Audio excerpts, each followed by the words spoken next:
On est sur un chantier d'une maison particulière dont le sous-sol se transforme en espace pour accueillir des thérapeutes. J'ai été contactée pour faire des revêtements en terre crue, des enduits.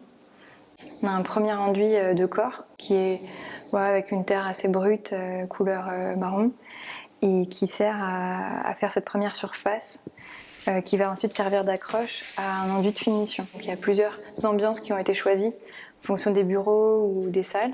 En gros, les enduits ils sont composés à partir d'une base argileuse.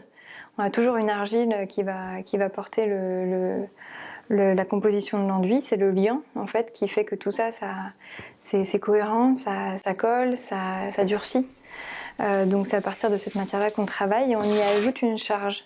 Cette charge, donc, ça va être différents sables qu'on choisit en fonction de la finesse de l'enduit qu'on veut obtenir. Ici, on a les argiles, 3 argiles différentes, une brune qui vient de l'Oise, de la briqueterie d'Alonne. Ici, une argile blanche. Et puis une argile verte. Ici, le sable 02. Le grain le plus gros de ce sable-là, il fait 2 mm. Là, j'ai un autre sable ocre qui est très fin. Donc ça va déterminer l'épaisseur d'enduit que je peux faire et la finesse finalement au moment où on va faire la finition, la finesse du grain qu'il y aura sur le parement.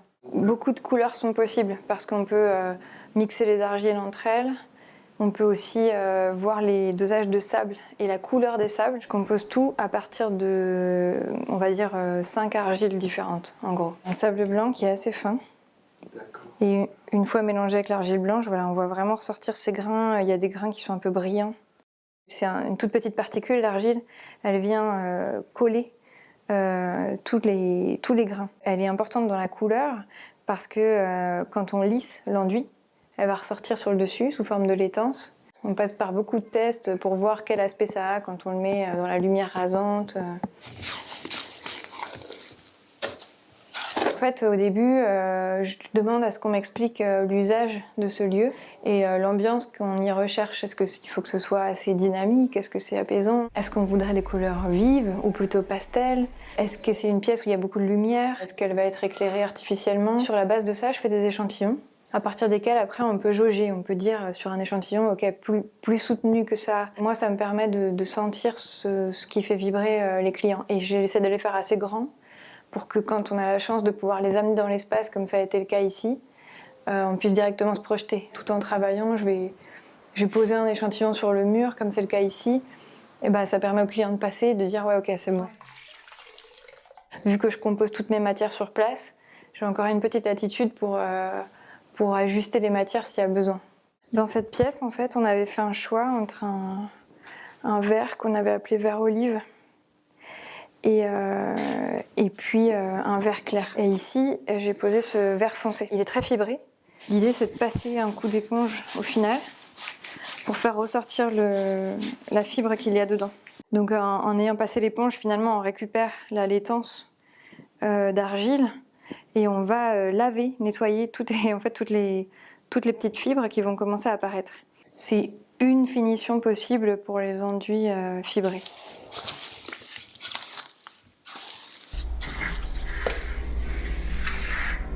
Voilà, ici le choix c'était d'avoir une couleur très mate et très gaie, enfin très lumineuse, offrir aussi un environnement assez doux, assez protecteur. Le travail de l'enduit terre, on est toujours en train de jouer en fait avec cette matière qui est vivante. Et tout le jeu de la reformulation qu'on prépare en amont, c'est de limiter au maximum cette rétractation pour avoir un enduit qui est cohérent, qui est solide. Quand ça prend des coups, en fait, il va falloir réhumidifier à l'éponge et remettre un peu de matière et puis refermer l'enduit. Le client peut le faire. En général, je leur montre qu'ils soient capables de faire leur réparation courante, comme on ferait une reprise de peinture. On a usage de laisser sur place un petit échantillon de chaque couleur. J'aime beaucoup les enduits fibrés. Dès que je peux, je les recommande. Si on pense à ce que c'est les fibres, c'est comme des petits éléments très longs, enchevêtrés. Donc en fait, ça fait comme plein de petits tirants qui s'opposent à la rétraction de l'argile. Donc ça donne souvent des enduits qui se tiennent mieux au séchage, qui sont fibrés dans leur masse, quoi. Donc quand il y a un choc, c'est armé de l'intérieur. Celui-là, c'est une teinte que j'aime beaucoup, un peu brun cerise. C'est une formulation très très solide, très facile à poser, puis ça tient bien sous l'outil. L'enduit terre, ça a une quantité de qualité, d'ambiance, d'usage. Il y a forcément une forme d'émotion esthétique en fait, à réintroduire ce matériau à l'intérieur du logement, parce que c'est quelque chose qui est très proche de nous. Il y a une émotion. Il y a une émotion, on perçoit que c'est vivant. C'est un matériau poreux à travers lequel l'eau elle migre en permanence et elle vient s'adapter. Et elle va adapter en fait l'hygrométrie de la pièce à un niveau qui est très proche de ce dont on a besoin nous physiologiquement. Il n'y a pas d'émission de composés organiques volatiles, il n'y a pas de colle. Moi, quand je travaille à main nue. Donc ça, c'est quelque chose de remarquable, autant pour la santé de la personne qui travaille à le faire que pour la santé des usagers par la suite. Donc très adapté pour tout ce qui est chambre à coucher, chambre d'enfant, enfin partout en fait. On peut penser aux écoles, on peut penser à certaines salles de sport où on passe beaucoup de temps confiné, où on respire, où on a besoin vraiment que cet air ne soit pas pollué. Donc, contrairement à beaucoup de matériaux qu'on utilise aujourd'hui, le métal, le PVC, qui sont des choses réfléchissantes, le verre, tout ça c'est des matériaux qui sont très effusifs, qui nous renvoient le son, le froid. Voilà. Donc la terre, à l'inverse, elle va fonctionner comme une masse d'absorption. Et donc aussi énergétiquement poser quelque chose de très calme.